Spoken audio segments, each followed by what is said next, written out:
bien savoir, vous êtes quelle raison ici à Düsseldorf, en Allemagne? Ben, bonjour, donc je me présente, Rita Bennis, je viens de Bruxelles, militante et féministe.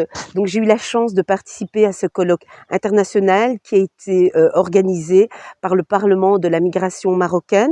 Avec un groupe de femmes, nous avons fait une proposition. Cette proposition, ça consiste en la création d'une commission pour la condition féminine et nous nous réjouissons parce que cette proposition a été retenue. Alors cette commission, elle va consister en quoi? Quel sera son objectif?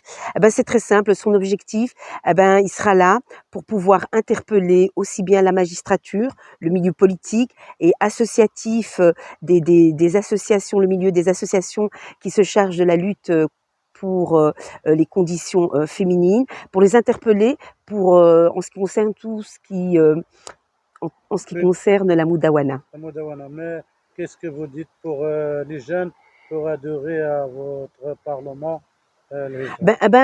On fait un appel justement aux jeunes parce que c'est important.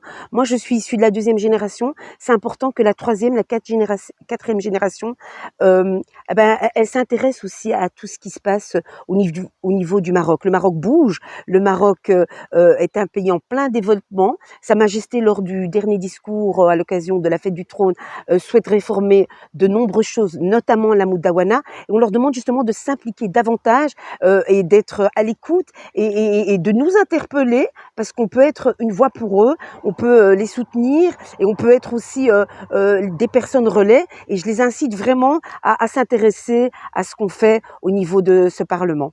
Et il faut aussi organiser des conférences au niveau de la femme.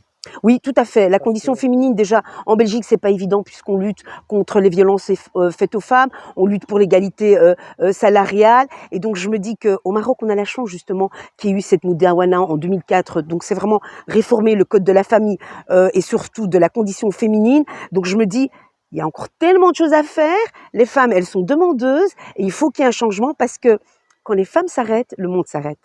merci Rita. C'est moi qui te السلام remercie. عليكم الأخ محمد. اليوم هنايا عندك الضيوف جايين من كل بلاد دوزلتوف. بغينا تهضرنا شوية على البرنامج اللي كتوجدوا فيه. معكم محمد الحافي، سينمائي ومسرحي، مقيم بمدينة بوفرتال، يعني هنا بألمانيا.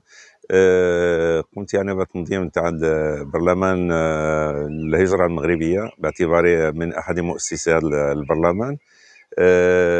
يعني انضمنا هنا في هذا اليوم تاع 27 وكان الحضور يعني ناجح 100%. حضروا معي مجموعة من الدول نذكروا من بينهم يعني فرنسا، إسبانيا، إيطاليا، بلجيكا، هولندا والدنمارك.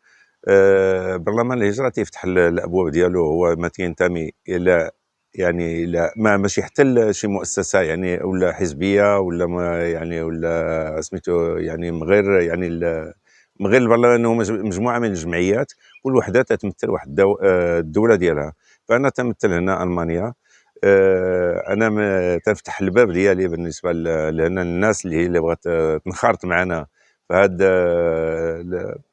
هذه المبادرة اللي هي يعني بالفعل الصوت ديال مغاربة العالم. فتنرحب بأي أخ اللي هنا متواجد بألمانيا وبغى ينضم، فكاين على الصفحة ديالنا راه متواجد الرقم والإيميل تاع برلمان الهجرة المغربية.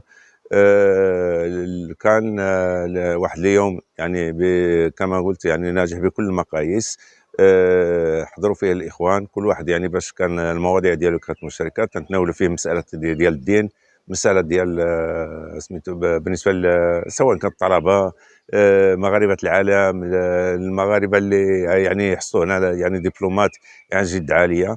حنا بغينا نكونوا هنا الصوت نتاع نفوسنا هنا يعني خارج.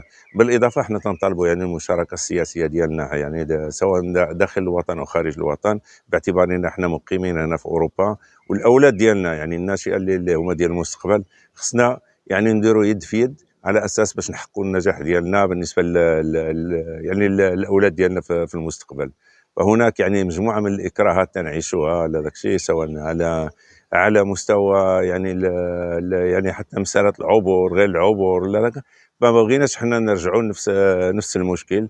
تنتمنى انه ان شاء الله نديروا يد في يد على اساس باش نحققوا هذه الفكره ونحققوا يعني هذا المطلب اللي هو بالنسبه لنا مطلب يعني اساسي باش نوصل اللي كنت نتمناو ليه.